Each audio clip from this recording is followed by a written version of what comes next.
Hello students, welcome to my channel Swarna chemistry class.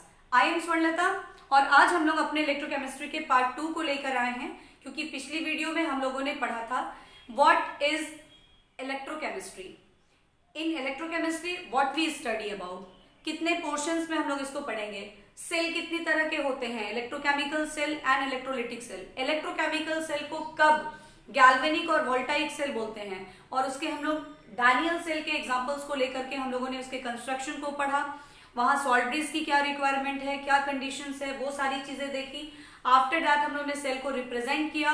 Represent करने के बाद हम लोगों ने ये समझा, बहुत अच्छे तरीके से समझा कि after showing the representation of the cell, after showing the construction of the cell or with the help of the cell reaction, हम कैसे आइडेंटिफाई करेंगे कि कौन सा इलेक्ट्रोड एनोड है यानी नेगेटिव इलेक्ट्रोड है, कौन सा पॉजिटिव इलेक्ट्रोड है यानी कैथोड है, किसकी ऑक्सीडेशन हो रही है, किसकी रिडक्शन हो रही है। ऑक्सीडेशन हो रहा है तो क्या हो रहा है, मेटल से मेटल आयन फॉर्म कर रहा है with the loss of electron. Reduction हो रहा है तो क्या हो रहा है, मेटल आयन इलेक्ट्रॉन को लेके मेटल में कन्वर्ट हो रहा है। तो देखिए ये चैप्टर की पूरी बेसिक्स है और इसको बहुत ही अच्छे तरीके से समझना आपको जरूरी है, क्योंकि जब आप इसमें एडवांस स्टडी करेंगे तो ये चीजें अगर आप समझे में नहीं रहेंगे, बेसिक्स आपकी पता नहीं होगी, तो आपको ये चैप्टर टफ लगने लगेगा, और जब ये टफ लगेगा तो आपका इंटरेस्ट इस चैप्टर से खत्म होगा, और जब इंटरेस्ट खत्म होता है तो फिर आप उस चीज को कभी भी अच्छे से समझ नहीं पाते। तो this chapter is very easy. बस आपको ये समझना है कि ये जो इलेक्ट्रॉन का जो ट्रांसफर वगैरह होता है ना, या इलेक्ट्रॉन का जो फ्लो होता है, या आयंस जो फॉर्म करते हैं, या जो इलेक्ट्रॉन रिलीज होता है या फिर ऐड होता है, वो सब कब किस कंडीशन में हो रहा है। तो आप इसकी पिछली वीडियो को अगर देखेंगे तो आपको बहुत अच्छे समझ में आ जाएगा कि सेल रिप्रेजेंटेशन से हम कैसे समझेंगे कि किस इलेक्ट्रोड का ऑक्सीडेशन और किसका रिडक्शन हो रहा है। हम लोग सेल रिएक्शन से कैसे समझेंगे कि किसका ऑक्सीडेशन किसका रिडक्शन हो रहा है, और सेल कंस्ट्रक्शन से कैसे समझेंगे किसका ऑक्सीडेशन किसका रिडक्शन हो रहा है। आफ्टर ऑल दैट आज हम लोग करने वाले हैं functioning of the electrochemical cell when external voltage is applied. देखिए हम लोगों ने पढ़ा था कि जो गैल्वेनिक सेल है वो 1.1 वोल्ट कांस्टेंट वोल्टेज प्रोड्यूस करता है। अगर उस सेल को हम एक्सटर्नल वोल्टेज अप्लाई कर दें, बाहर से कुछ एक्सटर्नल वोल्टेज अगर उसको दे दें, तो नेचुरली उसके फंक्शनिंग पे इफेक्ट पड़ेगा। तो देयर आर 3 कंडीशंस कि जो एक्सटर्नल वोल्टेज हम दे रहे हैं वो 1.1 वोल्ट से ज्यादा दे दें, 1.1 वोल्ट के इक्वल दे दें, या फिर 1.1 वोल्ट से कम दे दें। ओनली 3 कंडीशंस में बी पॉसिबल। तो फर्स्ट कंडीशन हम लोग देखते हैं जिसमें एक्सटर्नल वोल्टेज को 1.1 वोल्ट से कम दे रहे हैं। ठीक है, तो ऐसे में ये क्या चाहेगा, ये चाहेगा कि वो 1.1 वोल्ट के इक्वल हो जाए, और 1.1 वोल्ट के इक्वल होने के लिए क्या कर सकता है ये। तो देखिए ऐसे में जो नॉर्मल फंक्शनिंग होती है इलेक्ट्रोकेमिकल सेल की वही होगी। जिंक जो है जिंक आयन का फॉर्मेशन करेगा। It means zinc dissolves in solution. ठीक है, और कैथोड पे क्या होगा, तो कैथोड पे भी नॉर्मल, यहां से जो इलेक्ट्रॉन फ्लो कर रहा है ये इसके अपोजिट डायरेक्शन में करंट की फ्लो हो रही है। ठीक है, और Cu2+ आयन यहां से इन 2 इलेक्ट्रॉन को गेन करके कॉपर डिपोजिट कर रहा है। इसका मतलब zinc dissolves in solution and copper deposits. ठीक है, अब नॉर्मल फंक्शनिंग होगी, इलेक्ट्रॉन का flow from zinc to copper होगा। Electron flows from zinc to copper and current flows from copper to zinc. This is the normal functioning of the electrochemical cell. जब external voltage 1.1 volt से कम होगा, वो equal होना चाहेगा 1.1 volt के, और नॉर्मल फंक्शनिंग होगी। लेकिन अगर ऐसा हो जाए, द सेकेंड केस, कि ये जो एक्सटर्नल वोल्टेज है वो 1.1 वोल्ट से ज्यादा, 1.1 वोल्ट से ज्यादा डाल दिया जाए। देखिए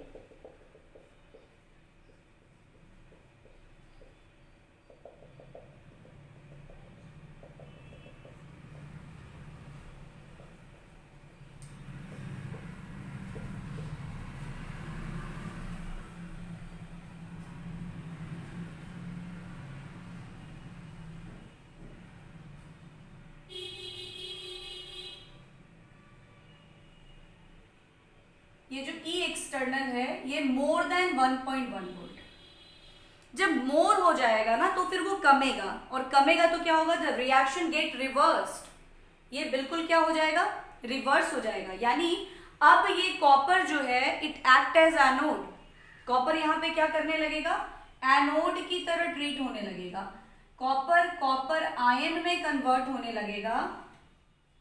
ठीक है, इट मीन्स क्या होगा, copper dissolves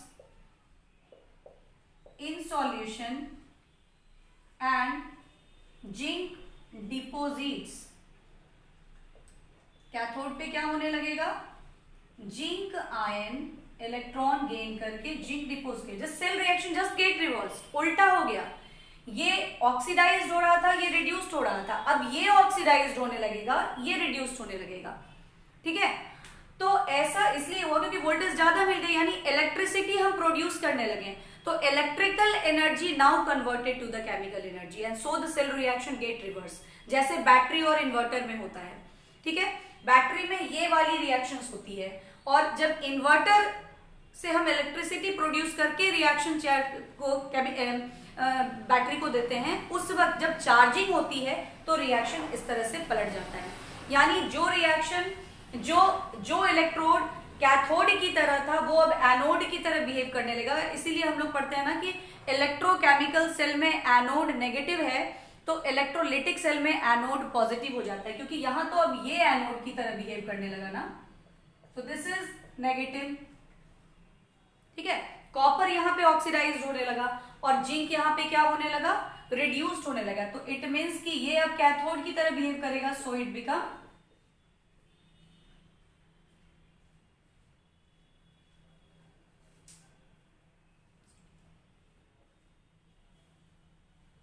negative.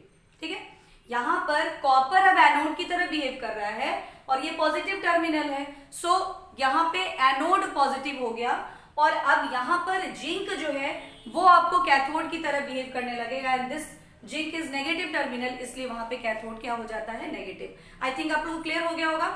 Electrochemical cell में एनोड नेगेटिव होता है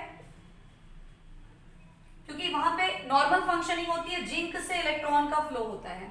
ठीक है, और यहां पे क्या हो रहा है, ये कॉपर कैथोड है जो पॉजिटिव टर्मिनल है और वो आपको नॉर्मल फंक्शनिंग को शो कर रहा है, इसलिए कैथोड यहां पॉजिटिव, एनोड यहां नेगेटिव। अब क्या हुआ, जब वोल्टेज ज्यादा दे दिया गया, यानी इलेक्ट्रिसिटी प्रोड्यूस दी जाने लगी, इलेक्ट्रिसिटी जब पास करने लगी तो जब केमिकल एनर्जी में कन्वर्जन हुआ उस इलेक्ट्रिकल एनर्जी का, electrical energy when converted to chemical energy, then cell reaction get reverse.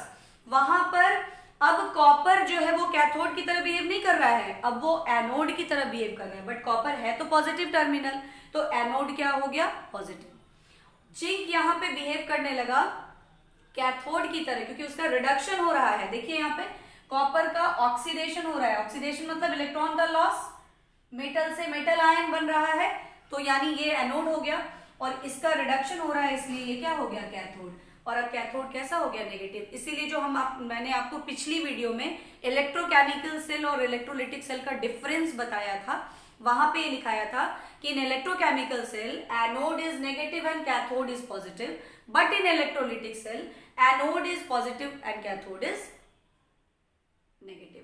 ठीक है, बट एनोड पे ऑलवेज ऑक्सीडेशन होगा, कॉपर यहां पे अब एनोड है तो उसका ऑक्सीडेशन ही हो रहा है, और जिंक यहां पे कैथोड है तो उसका रिडक्शन ही हो रहा है। एनोड पे ऑलवेज ऑक्सीडेशन और कैथोड पे ऑलवेज रिडक्शन। तो अब क्या होगा ऐसे कंडीशन में, तो जब ये एनोड हो गया तो इलेक्ट्रॉन का फ्लो भी तो कॉपर टू जिंक होने लगेगा ना, एनोड टू कैथोड, क्योंकि जिसका ऑक्सीडेशन हो रहा है इलेक्ट्रॉन तो वही लूज करेगा, वही रिलीज करेगा, और इलेक्ट्रॉन का फ्लो ही तो हम लोग देख रहे हैं ना, तो इलेक्ट्रॉन का फ्लो यहां पे क्या होगा, electron flows from copper to zinc and current flows from zinc to copper. I think आप लोग बहुत अच्छे से ये समझ गए होंगे, है ना। यहां पे क्या हो रहा है, एक्सटर्नल वोल्टेज कम है तो नॉर्मल फंक्शनिंग होगी इलेक्ट्रोकेमिकल सेल की, जिंक से इलेक्ट्रॉन इधर जाएगा, करंट जो है कॉपर से इधर आएगा, जिंक का ऑक्सीडेशन होगा, कॉपर का रिडक्शन होगा।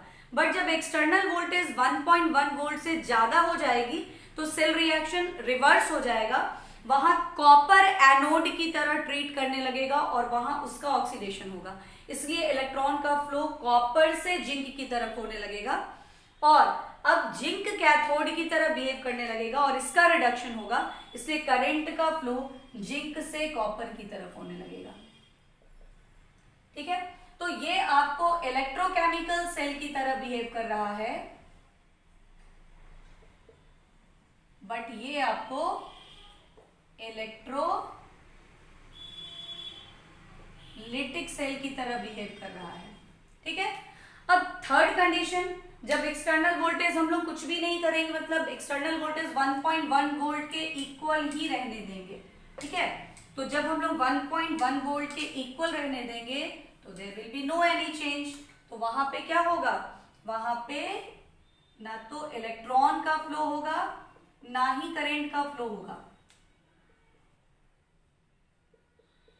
इक्वल्स टू 1.1 वोल्ट अगर है तो क्या होगा, no chemical reaction takes place, किसी भी तरह का कोई केमिकल रिएक्शन नहीं होगा, neither current flows nor electron flows, neither electron flows nor current flows. तो आई थिंक कि इन दो वीडियोस में, यानी कि जो फर्स्ट वीडियो हमारा था इलेक्ट्रोकेमिकल सेल का इंट्रोडक्शन, उसमें हम लोगों ने सेल रिप्रेजेंटेशन वगैरह सब कुछ पढ़ा, और ये जो हमारा functioning of the electrochemical cell when external voltage applied, इन दोनों वीडियोस से आपको इलेक्ट्रोकेमिकल और इलेक्ट्रोलिटिक सेल का कॉन्सेप्ट बहुत अच्छे से क्लियर हो गया होगा। इलेक्ट्रोकेमिकल सेल में chemical energy converted to electrical energy like in battery, in electrolytic cell electrical energy converted to chemical energy like in inverter. Electrochemical cell को जब एक्सटर्नल वोल्टेज अप्लाई कर देते हैं 1.1 वोल्ट से ज्यादा, तभी वो इलेक्ट्रोलिटिक सेल की तरह बिहेव करने लगता है and cell functioning get reverse. इसलिए वहां पर एनोड जो है वो अपोजिट टर्मिनल हो जाता है और कैथोड भी अपोजिट टर्मिनल हो जाता है। एनोड अगर नेगेटिव और कैथोड पॉजिटिव है इलेक्ट्रोकेमिकल सेल में, तो इलेक्ट्रोलिटिक सेल में एनोड पॉजिटिव और कैथोड नेगेटिव हो जाता है। ठीक है, यानी कि वहां पर कॉपर एज एनोड बिहेव करने लगता है और जिंक एज कैथोड बिहेव करने लगता है। ये आपको आप ऐसे भी कह सकते हैं कि this is spontaneous process, but this is non spontaneous process. ये तभी हो रहा है जब तक एक्सटर्नल वोल्टेज अप्लाई करेंगे, हम बंद कर देंगे नहीं होगा, but this is a natural process. तो ये स्पॉन्टेनियस है, this is non spontaneous process. ये करवाया जा रहा है अगेंस्ट द नेचर, नेचर के अगेंस्ट ये काम कराई जा रही है। जिंक की टेंडेंसी है because it is more reactive, इसलिए इसकी टेंडेंसी है टू गेट ऑक्सीडाइज फर्स्ट, लेकिन यहाँ पे वही रिड्यूस्ड हो रहा है। कॉपर की टेंडेंसी है कि वो जिंक से कम रिएक्टिव है तो वो रिड्यूस्ड होना चाहिए, बट यहाँ पे वही ऑक्सीडाइज हो रहा है, तो ये नेचर के अगेंस्ट हो रहा है। So it is a non spontaneous process. हम लोग अभी आगे इलेक्ट्रोकेमिकल सीरीज भी पढ़ेंगे और ये भी पढ़ेंगे कि कैसे आइडेंटिफाई करेंगे कि which process is spontaneous and which is non spontaneous. तो आज का क्लास इतने पे रहने देते हैं। आई थिंक एक दिन के लिए इतना कुछ काफी है इस चैप्टर की स्टार्टिंग से। अब नेक्स्ट जो हमारा वीडियो कल आएगा, अगर वेदर सही रही तो मोस्ट प्रोबेबली वीडियो कल जाएगा ही, और उसमें हम लोग देखेंगे व्हाट इज इलेक्ट्रोड पोटेंशियल, क्योंकि जब हम नर्स्ट इक्वेशन आगे एडवांस स्टडी करेंगे इस चैप्टर में नर्स्ट इक्वेशन की, तो वहां हम लोग इलेक्ट्रोड पोटेंशियल टर्म को ही समझेंगे और उसका relation concentration of the electrolyte से करेंगे। तो क्या है इलेक्ट्रोड पोटेंशियल?